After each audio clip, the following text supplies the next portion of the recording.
Government work is god's work ಎಲ್ಲಿ ಬರೆದಿದೆ ಗೊತ್ತಾ? ಅದೇ ವಿಧಾನಸೌಧದ ಮುಂದೆ ನಾನಿದ್ದೀನಿ ಹಾಗೂ ಟ್ರಾಫಿಕ್ನ ಮಧ್ಯೆ ನಾನಿದ್ದೀನಿ. ಎಷ್ಟು ಸಾರಿ ನಾನು ಆ ಕಡೆಯಿಂದ ಪಾಸ್ ಆದ್ರೂ ಈ ವಿಧಾನಸೌಧದ ಮುಂದೆ ನಿಂತು ಒಂದು ಫೋಟೋ ತೆಗೆಯುವ ವೈಬ್ ಇದೆ ಅಲ್ಲ, ವಾವ್, ಅದೊಂದು ತುಂಬ ಚೆನ್ನಾಗಿರುತ್ತೆ. ಇವತ್ತು ಸಂಡೇ, ಸೊ ಈ ಬೆಂಗಳೂರಲ್ಲಿ ನಮ್ಮ ಪ್ರೌಡಾಗಿರುವಂತಹ ವಿಧಾನಸೌಧವನ್ನು ನೋಡಲಿಕ್ಕೆ ಎಷ್ಟೊಂದು ಜನ ನಿಂತಿದ್ದಾರೆ ಗೊತ್ತಾ? ಆ ಜನರೆಲ್ಲರೂ ಫೋಟೋ ತೆಗೆಯುವಾಗ ನಂದೊಂದು ಸೆಲ್ಫಿ ತೆಗಿಬೇಕಂತ ಹೇಳಿ ನಾನು ನಿಂತಿದ್ದೆ. ವಂಡರ್ಫುಲ್ ಫೀಲಿಂಗ್ ಅದು.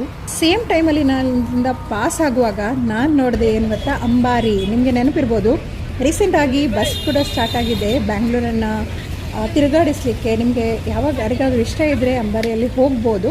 ಸೊ ಅದನ್ನು ನೋಡಿದೆ. ಹಾಗೂ ಎಷ್ಟು ಸುಂದರವಾದ ಒಂದು ವಿಧಾನಸೌಧ ಇದೆ ಅಲ್ವಾ, ಇದಕ್ಕೊಂದು ಥಮ್ಸ್ ಅಪ್ ಆದರೂ ಬೇಕೇ ಬೇಕು. ನೀವು ನೋಡಿ ನಿಮಗೆ ಈಗ ಅನ್ನಿಸ್ತಾ ಇದೆ ಅಂದರೆ ನನಗೊಂದು ಕಮೆಂಟ್ ಕೊಡಿ.